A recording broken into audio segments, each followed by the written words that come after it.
পেনভিশন TV presents বিসমিল্লাহির রহমানির রহিম। দর্শক শ্রোতা, পেনভিশন টিভির পক্ষ থেকে আপনাদের স্বাগত জানাচ্ছি।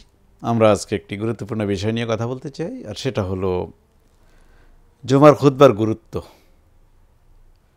তো আমরা জানি যে আমাদের জুমা হলো গরিবের জন্য ঈদের মতো, হজের মতো, এবং মানুষ সপ্তাহান্তে শুক্রবারে আমরা জোহরের নামাজের বদলে জামে মসজিদে জুমা পড়ে থাকি। বিধায় এখানে খুতবার কিন্তু একটা বিরাট গুরুত্ব আছে। মানে ডাইনামিক যদি খতিব থাকেন, উনি কিন্তু খুতবার মাধ্যমে অনেক কিছু পরিবর্তন করে দিতে পারেন। মানুষের মননে, চিন্তায়, চেতনায়, মানুষের বিশ্বাসের মধ্যে কিন্তু একটা আমূল পরিবর্তন সৃষ্টি করতে পারেন খতিব সাহেব, যদি খুতবাটা হয় সেই ধরনের ভিশনারি এবং মিশনারি যদি হয়। এজন্য খতিবদেরকে গভীরভাবে ভাবতে হবে, প্ল্যান নিতে হবে, মুসল্লিদের কল্যাণকামিতা তার মধ্যে থাকতে হবে। প্রত্যেকটা খতিবের মধ্যে কিন্তু একটা ছটপটানি থাকতে হবে যে আমার মুসল্লিদেরকে আমি ওই মানে নিতে চাই। এবং প্রত্যেকটা ব্যক্তি কিন্তু এক একটা পরিবার, আবার এক একটা পরিবার মিলেই কিন্তু সমাজগুলি মিলেই কিন্তু একটা রাষ্ট্র এবং একটা দেশ। বিধায় আজকে কিন্তু আমরা কিছু খতিব আছি যে গতানুগতিক খুতবা পড়ি। তার মানে 250-300 বছর আগে কোনো বুজুর্গ যে খুতবা লিখে গেছেন, আমরা হুবহু এটা দেখে পড়তেছি আরবিতে। জনগণের সাথে কোনো সম্পৃক্ততা নাই। এবং আমি অনেক জুমার মসজিদে মুসল্লিদেরকে ঘুমাতে দেখি, আবার অনেকে ঘুমায়া পড়ে যায়। এটা কেন হবে? বরং আমি মনে করি খতিব যদি তার খুতবাটাকে এমন মানে নিয়ে আসেন যে মুসল্লিরা বরং নড়ে চড়ে সোজা হয়ে বসবে, গুরুত্ব দিবে, কান লাগিয়ে শুনবে। এই জন্যে খুতবার বিশাল গুরুত্ব।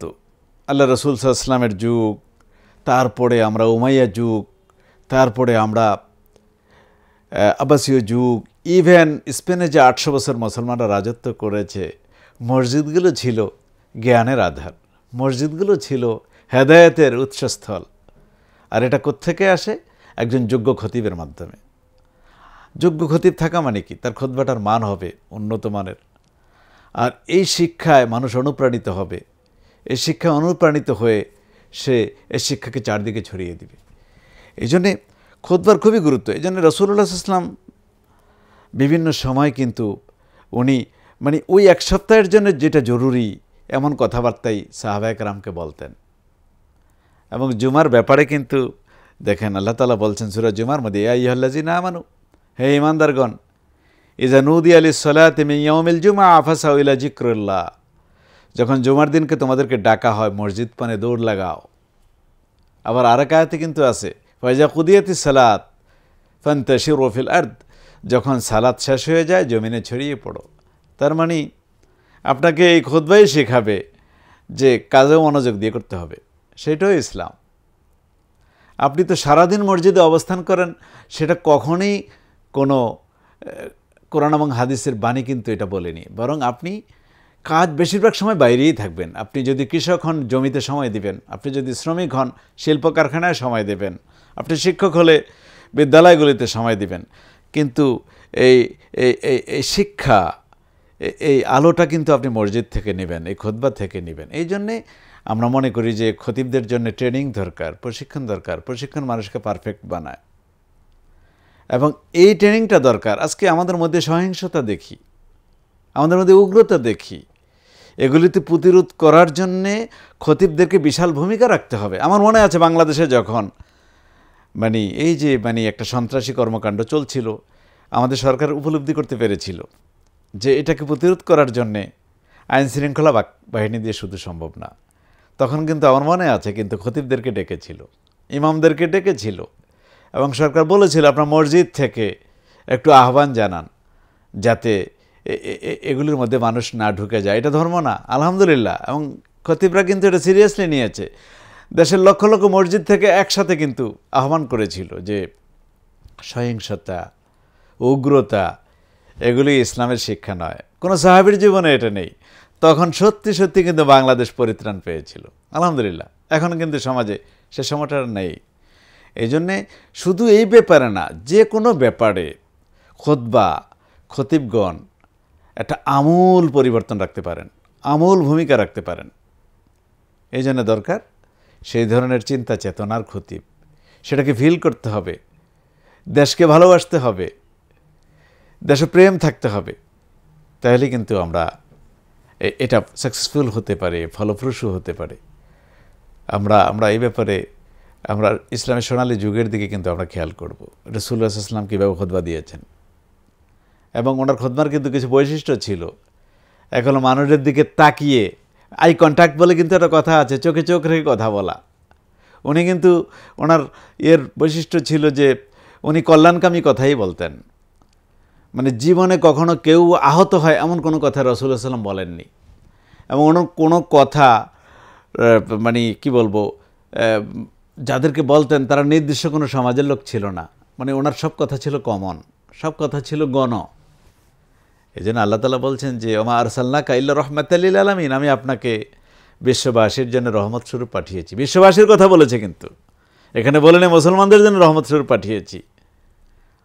এখানে কিন্তু বলা হয়নি যে শুধুমাত্র কুরাইশ বংশের জন্য রহমত স্বরূপ পাঠিয়েছি। তার মানে রাসূলুল্লাহ ইসলামের খুতবার অন্যতম বৈশিষ্ট্য ছিল যে এটা ছিল একদম মাস পিপলের জন্যে, দল মত নির্বিশেষে, ধর্ম নির্বিশেষে সবার জন্য কমন ছিল। খতিবদেরকে এই উদারতা নিয়ে কিন্তু এভাবে আম পিপলের জন্য কথা বলতে হবে। বিধায় বন্ধুরা আমার, এই খুতবার একটা বিশাল ভূমিকা, আমরা এটা অস্বীকার করতে পারি না। আমরা অস্বীকার, এবং 5 ওয়াক্ত নামাজে অনেকে মসজিদে না গেলেও কিন্তু ঠিকই জুমার দিন হাজির হয়। এবং স্পেশালি আমাদের দেশের কর্তা ব্যক্তিরাও কিন্তু প্রত্যেকটা জুমার মসজিদে যায়। আর এটি কিন্তু সুযোগ খতিবদের, যে লোকগুলিকে আমি একসাথে পেয়েছি, এবং একসাথে পেয়ে লোকদেরকে এমনভাবে তাদেরকে শিক্ষা দিতে হবে, এমনভাবে পরিশীলিত করতে হবে, এমন আঙ্গিক কথাবার্তা বলতে হবে যাতে করে লোকেরা সত্যি এখান থেকে একটা লেসন নিয়ে যায়, একটা শিক্ষা নিয়ে যায়, এবং প্রত্যেকের জায়গায় গিয়ে যাতে এটাকে কার্যকরী করে। এজন্য খতিবদেরকে যেমনিভাবে মানবিক হতে হবে, চরিত্রের পরীক্ষায় তারা উত্তীর্ণ হতে হবে, তাদেরকে ভালো মাপের শিক্ষিত হতে হবে, যুগ সচেতন হবে। এটা কিন্তু একটা বিরাট ব্যাপার খতিবের জন্য, যুগ সচেতন, সময় সচেতন। বিধায় মানুষ কোন আঙ্গিকে কথা পছন্দ করে, খুব লম্বা না করা খুতবাকে, আবার খুব শর্ট না করা। এবং এই যে ফিলিস্তিনে এখন সমস্যা হচ্ছে, এগুলিকে খুতবার মধ্যে নিয়ে আসতে হবে। মানে আপনি আলোচনা করবেন 200-500 বছর আগের কথা, তাহলে মানুষ কিন্তু সেভাবে কর্ণপাত করবে না। মানুষের তখন ঘুম ভাব আসবে। আমি তো মনে করি ক্যারিসমেটিক খতিবের খুতবার মাধ্যমে কিন্তু মুসল্লিরা নড়েচড়ে বসে, আবার মুসল্লিদের মধ্যে ঝিমুনি ভাব আসে। ওনার ভূমিকাটা বিশাল ভূমিকা। তো বিধায় ওই যে আমি একটু বললাম যে লাম ইয়াখশা ইল্লাল্লাহ, খতিব রহমান এমন যে আল্লাহ ছাড়া কাউকে ভয় করবেন না। মানে কথা বলবেন শুধু আল্লাহকেই ভয় করবেন। বিদায় সমাজ নেতারা কে কী মনে করলো, এটা মাথায় রাখলে কিন্তু সত্য বলা যাবে না। আল্লাহ কুমরুন, সত্য হলো তিতা। সবাই সত্য কিন্তু বরদাস্ত করার মানসিকতাও রাখে না। তো আমি বাংলাদেশের সকল খতিবকে আহ্বান করব যে আপনারা যুগোপযোগী হন, ইসলামের শিক্ষাকে মানুষকে খুব হৃদয়গ্রাহী করে উপস্থাপন করুন, এবং আপনারাই পারেন আমাদের দেশকে এক উন্নত দেশে রূপান্তরিত করতে। এই শিক্ষাগুলোকে, এই লেসনগুলোকে, কোরআন হাদিসের এই শিক্ষাগুলোকে মানুষের মধ্যে পৌঁছে দেওয়ার জন্য আপনারা একটা বিরাট ভূমিকা রাখতে পারেন। একটা ডাইনামিজম আপনাদের মধ্যে নিয়ে আসতে হবে খুতবার মধ্যে। আপনারা এভাবে মানুষদেরকে যদি শিক্ষিত করেন, ইনশাআল্লাহ এটার ফল সুদূর প্রসারীভাবে আমরা পাবো। তো আল্লাহ তাআলা আমাদেরকে কবুল করুন, আমাদের প্রত্যেক খতিবকে এই ব্যাপারে অগ্রণী ভূমিকা রাখার যোগ্যতা দিন, এবং এই মসজিদগুলো যাতে করে এক আলোর এক ঠিকানা হয়, মার্কাজ হয়, আল্লাহ তাআলা সে ভূমিকা রাখার তৌফিক আমাদেরকে দিন, মসজিদগুলোকে দিন, খতিবদেরকে দিন। খুতবাগুলি দিন থেকে উন্নততর হোক। এবং রাসূলুল্লাহ সাল্লাল্লাহু আলাইহি ওয়াসাল্লাম একটা কথা আমি আপনাদেরকে বলে যেতে চাই শেষ মুহূর্তে। সেটা রাসূল বলছেন, যে দিনটি আমার গতকালের চেয়ে আজকে উন্নত না, সেটা আমার জীবনের অংশ নয়। তার মানে প্রতিনিয়ত আমাদেরকে আমাদের খুতবাকে ইমপ্রুভ করতে হবে। উন্নততর করতে হবে এবং মাঝে মাঝে আত্মসমালোচনা করতে হবে যে আমি যে ৩০ বছর আগে খুতবা শুরু করেছি তখন থেকে আমার খুতবার মান কি উন্নত হয়েছে। এভাবে নিজেকে নিজে বিচার করে করে আত্মবিশ্লেষণ করে করে যদি আমরা অগ্রসর হই, ইনশাআল্লাহ খুতবার মান ভালো হবে। আর সব কিছুর লক্ষ্য উদ্দেশ্য তো হবে মানুষকে হেদায়েতের পথ দেখিয়ে আল্লাহর সন্তুষ্টি অর্জন করা। আল্লাহ তাআলা আমাদেরকে কবুল করুন, আমাদের প্রত্যেকটা মসজিদ এই ভূমিকা রাখুক। এই কথা বলে আজকের মতো বিদায় নিচ্ছি। আসসালামু আলাইকুম ওয়া রাহমাতুল্লাহি ওয়া বারাকাতুহু।